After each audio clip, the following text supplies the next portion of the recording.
Welcome to The Debate. Our subject today is the critical and pretty complex relationship between all this social media use and academic success in higher education. And this isn't just about, phones in the classroom. It's about evaluating an entire ecosystem.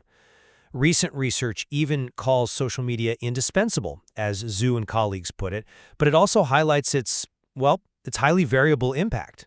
Right, it absolutely does. And that duality makes this whole thing incredibly complex to analyze. The core tension we are really examining, and this affects universities all over, from Walter Sisulu University in South Africa to places like Hands-On Normal University in China, is whether social media usage, on balance, really does more harm than good for students. And I'll be presenting the argument that its pedagogical potential, its actual capacity to help people learn, and its ability to foster real professional learning, that these things significantly outweigh the risks. We have to see this as a tool we need to learn to manage, not one we should just try to suppress. And I'm going to argue the opposite. The verifiable negative impacts on core academic performance, which stem from this widespread self-reported distraction and overuse. It constitutes an overwhelming harm that our current educational systems are, frankly, failing to manage. The potential is there, sure, but the reality for most is detrimental. Okay, so if we accept that we are fully in the Web 2.0 and Web 3.0 eras, we have to view social media as an essential evolution of how we communicate and share knowledge. Its primary value isn't in passive scrolling, but in structured use for collaboration and developing professional skills. Let's look at the evidence for that. The findings of Zhu and colleagues on pre-service teachers show that platforms used specifically for teaching, like DingTalk, are rated very highly. They get an average approval of 4.18 as a teaching aid. That's not a marginal finding. And what's more, the survey at WSU, even with its focus on general apps, showed a strong majority. 77.4% of students find academic materials they get from these platforms useful. That inherent educational value, that pedagogical potential, is just too significant to dismiss. I see why you think that, I do. But let me offer a different perspective, one that's grounded in the actual student's day. Potential doesn't cancel out the current detrimental reality.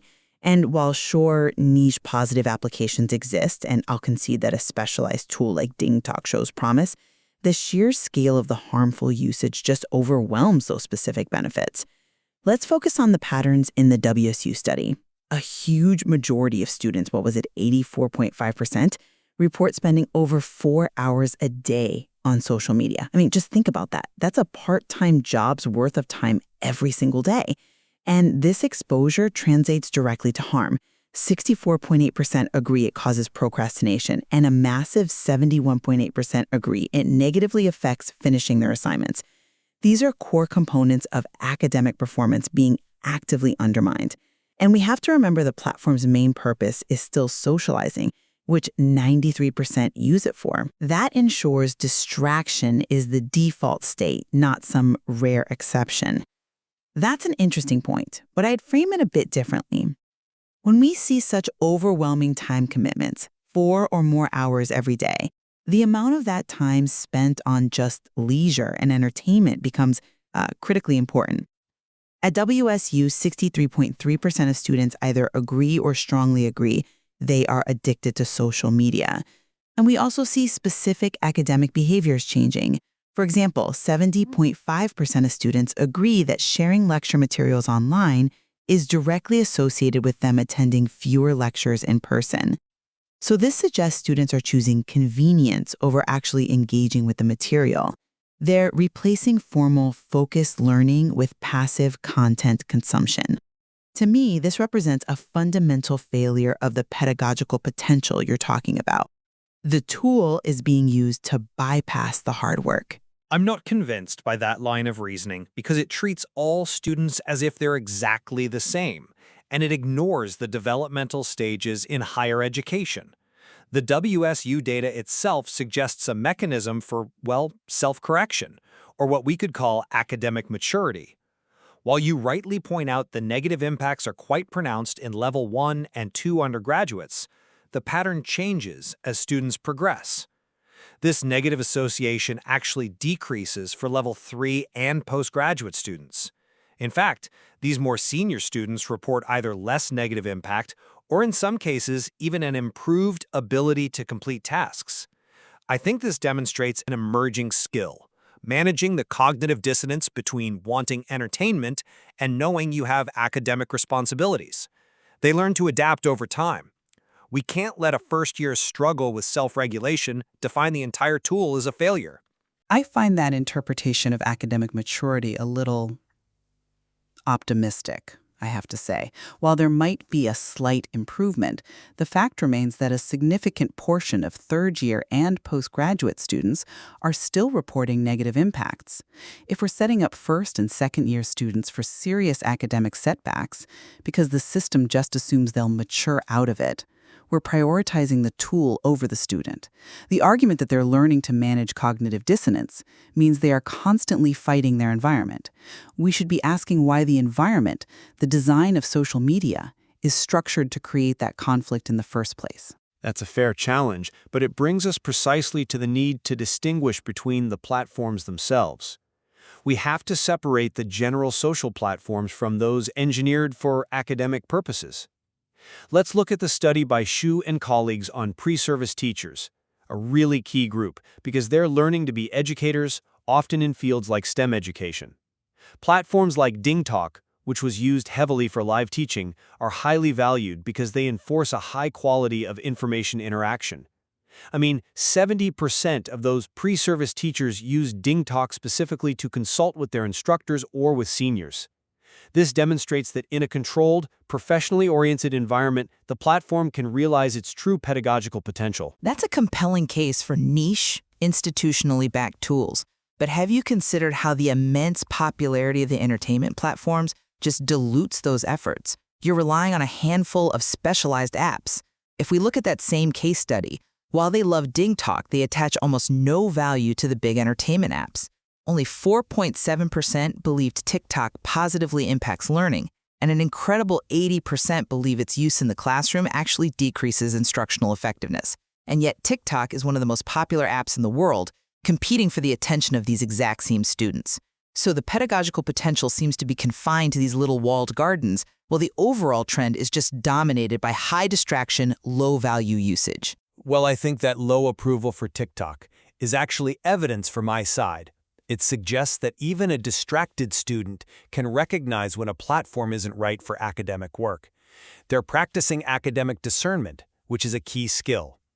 If they can tell the difference between DingTalk for consulting instructors and TikTok for entertainment, then the problem isn't the tool but the lack of structure around their unintentional use of the other platforms.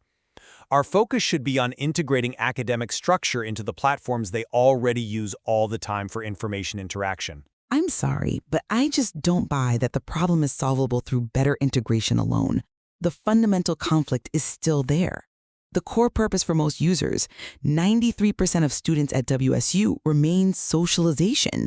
The hours spent on that subtract directly from study time. If students, as 64.3% agree at WSU, are spending more time on social media than on their academics, then we are failing to prepare them for a competitive economy. This opportunity cost, this high academic risk, it's just too great for the occasional benefit of sharing course materials on a specialized platform. We're trading the foundation of their academic career for marginal gains in information interaction. I come at it from a different way. We have to look closely at what that socialization actually means for a group like pre-service teachers. It's not just idle chat. The data from Sue and colleagues shows that specific beneficial activities lead to tangible results. For example, the information interaction frequency of WeChat, which we think of as a social app, was found to have a positive and significant effect on their GPA and professional learning. Now, why is that? Because that interaction is often students discussing cutting-edge research, sharing teaching resources, and consulting peers. This implies that using these Web 2.0 tools for professional discourse isn't just socializing. It is actively building practical professional skills. It's measurable professional learning. And while I acknowledge that for highly motivated students in specific tracks, that kind of intentional use can lead to better outcomes, the vast majority of students are not engaging in that kind of high-level information interaction. We have to look at the overall system. If 4/5 of the student body is losing 4 hours or more daily to platforms that 2/3 of them admit are causing procrastination, then the system is currently weighted toward harm. We can't prioritize the success of a few mature users over the academic integrity of the broad student base that is suffering demonstrable negative academic performance impacts. So, in summarizing my position, I think this debate really shows that social media is a complex tool, a double-edged sword that reflects the user's intent. The key is context. When students develop academic maturity, or when institutions intentionally integrate platforms like DingTalk and WeChat for focused information interaction and professional learning, the benefits for collaboration, especially in fields like STEM education, are clear. The tool has powerful pedagogical potential. Our goal should be maximizing its effectiveness, not minimizing its presence because of fears about distraction. Right. And from my side, while that potential for specialized professional learning does exist, the data on general student behavior, particularly from Walter Sisulu University, is stark. It shows that permissive, excessive use leads to widespread distraction, procrastination, and the negative impact on overall academic performance.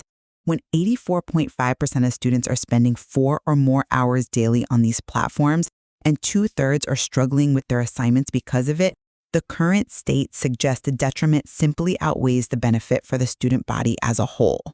We have explored the tensions between mass distraction and targeted collaborative learning, examining specific evidence on time consumption, platform type, and student maturity from studies in both South Africa and China. And we trust this discussion provides a richer context for evaluating the utility and the pitfalls of social media in your own academic life. There is clearly much more to explore here regarding how best to achieve the necessary balance between using these indispensable tools and maintaining focused academic success.